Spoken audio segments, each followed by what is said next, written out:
Hello, hi, welcome to or welcome back. I'm Georgie if you're new. Welcome to the channel. It's a really fun time. I hope you're enjoying the new year, 2024. I hope it's going very well for you. Today's video is going to be really fun. I just did a video of my least favorite books of 2023, so go check that out if you can. And this one is going to be my favorite books of 2023. I read a lot of really good books in 2023, if I'm being completely honest. I read some that have become my absolute favorites ever of all time, so I'm very excited to share them with you. We first have to grab them, so I thought I'd show you my little book. Sorry, again, I know the angle's bad, the lighting's bad. What are you gonna do? This is it. Like, this is what you should expect when you come to this channel. It's gonna be bad lighting, it's gonna be bad angles, but you know what? It's gonna be a really fun time. So that's all I can give you. I can't guarantee that it's gonna be the best made content ever, but it's gonna be fun. That I can guarantee. Let's go get the books, shall we? This is my little book nook. Hello. Because I don't have a bookshelf.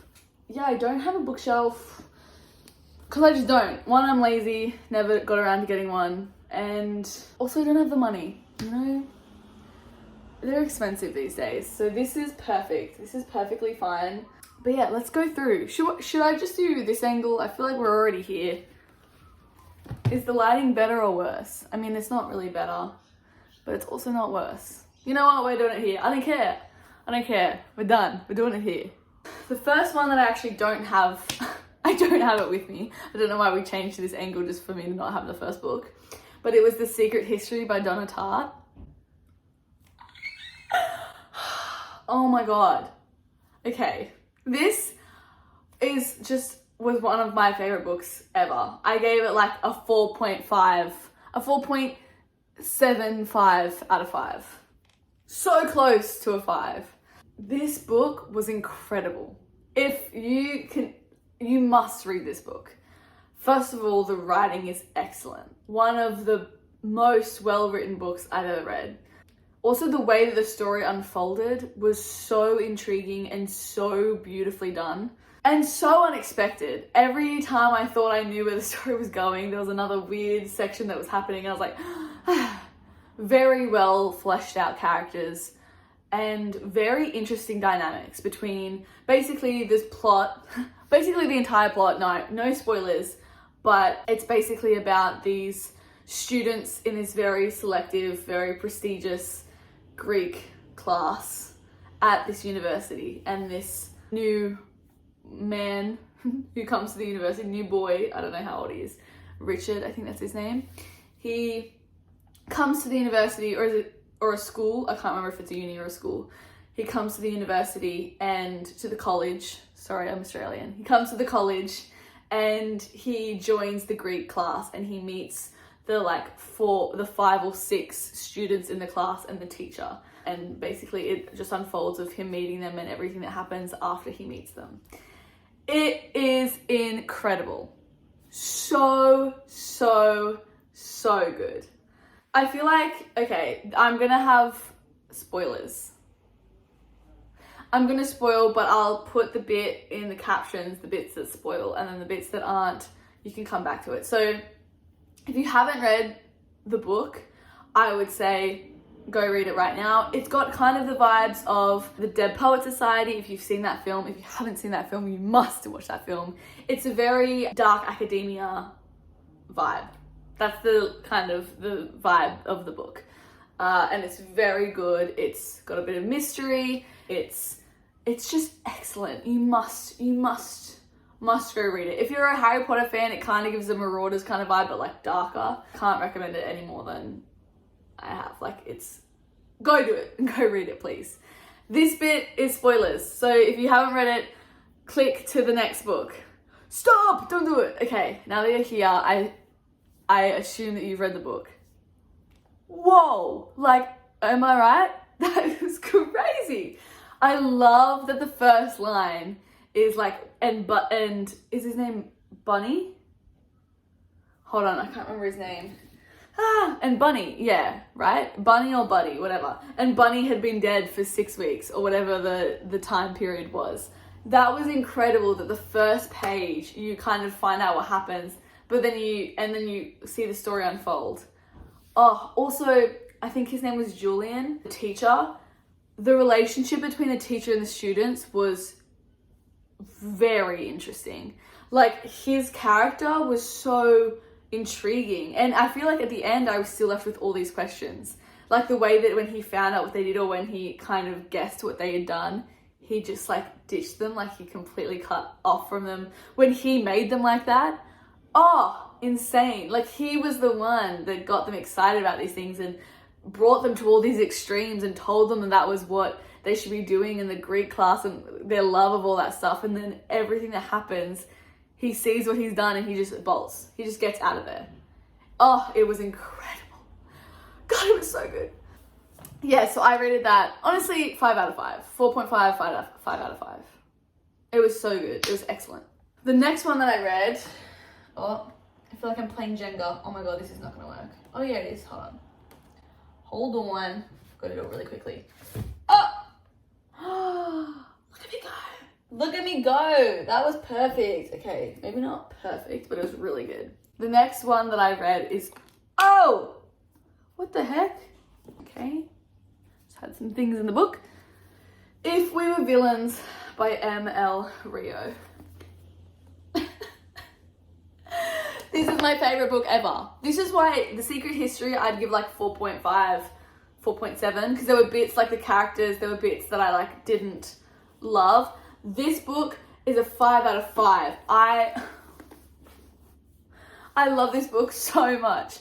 Please, you must read it. It's got dark academia, it's quite similar to The Secret History in terms of what occurs and in terms of the vibe of it. This is set in a drama school, a Shakespearean drama school, a very cutthroat, very prestigious Shakespeare drama school. And the back of it is like, this is the plot. I'm not spoiling it. This is literally what happens. It says, on the day Oliver Marks is released from jail, the man who put him there is waiting at the door. Detective Colburn wants to know the truth, and after 10 years, Oliver is finally ready to tell it. So there's just like, there's intrigue from the beginning. Like, it starts with him getting out of jail. You have no idea what's going on. And because it's set in a drama school, I am an actor, if you don't know. I'll do a get to know me soon, but I'm an actor. So I loved all of the drama elements to it. They had lots of pieces from Shakespeare, lots of passages. It was set out, like it says, enter the players. There were 7 of us. It was set out so well. It was so well done. And you have no idea what's going to happen. Absolutely none. It broke my heart. Healed it. It was so incredibly good. You must go read it right now. I want to reread it because I just loved it so much. If you haven't read it, stop and go to the next book because I'm about to spoil. I'm giving you plenty of time to find it in the thing. Next book. Oh my God. Like, what? Insane. What's the guy's name? It was James. Oliver and James. Oh, cut to, if I can find the video, this is the video of me crying after reading the end.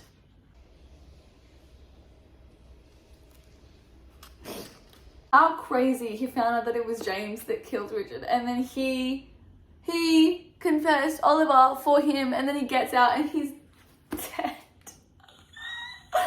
Like, broke my heart in two.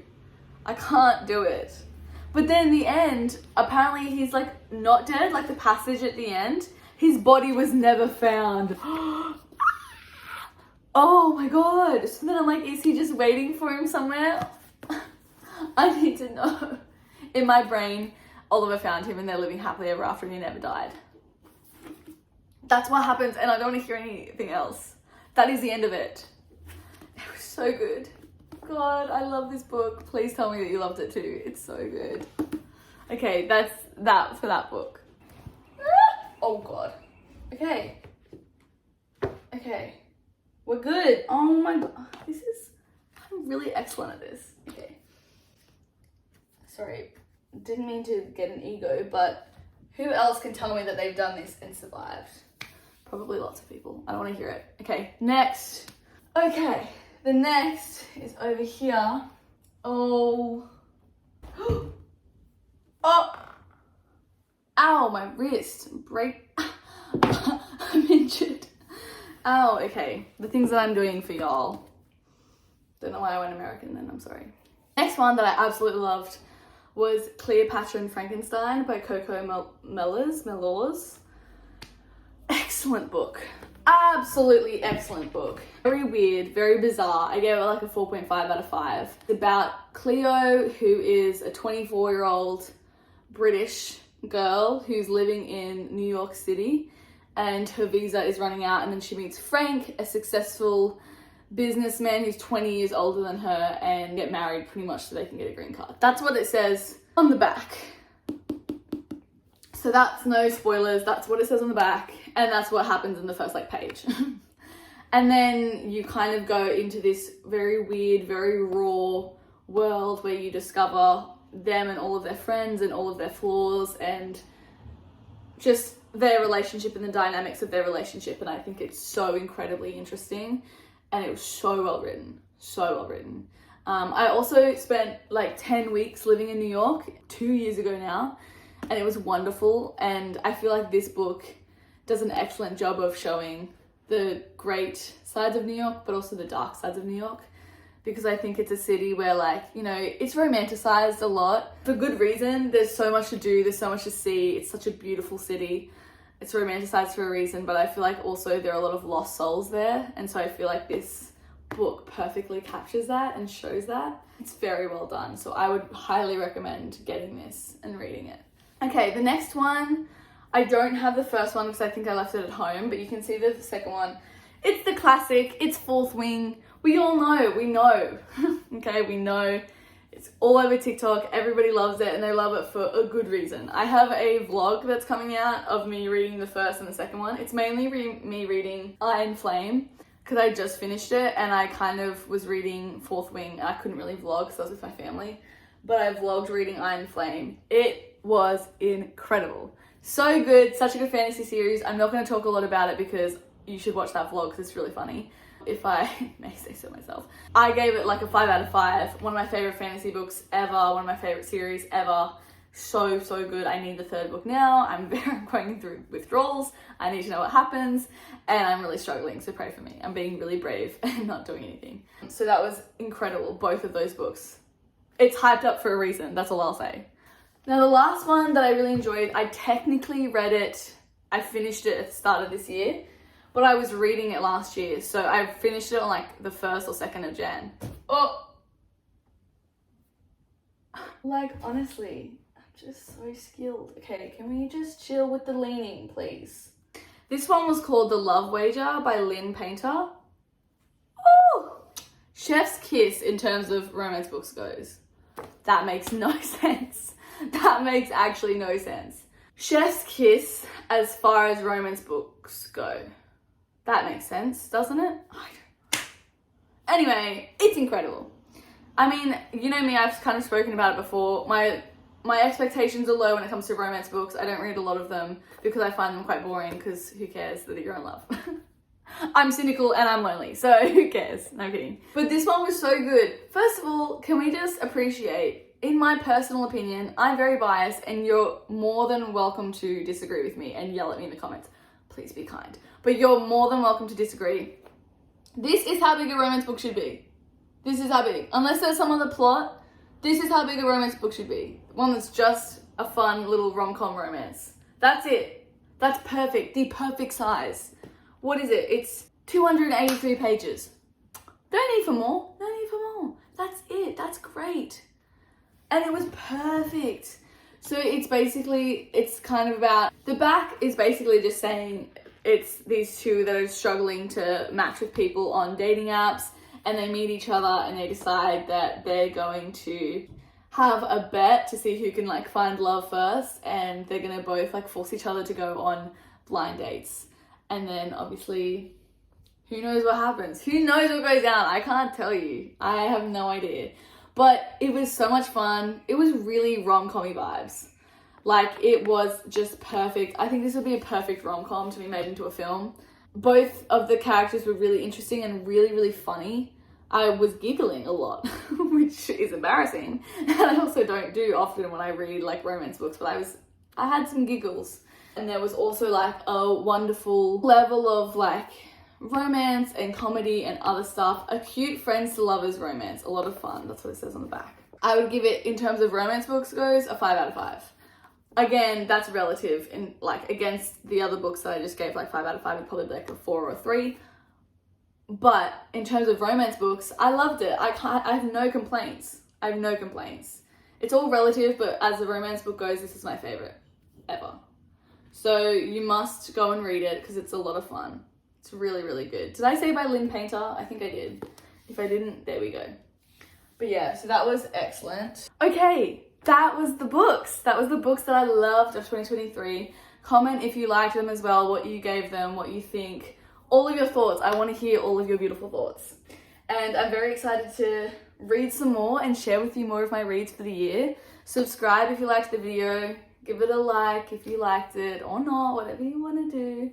And stay tuned because I've got a lot of good things cooking up. So yeah, have a lovely day. Bye.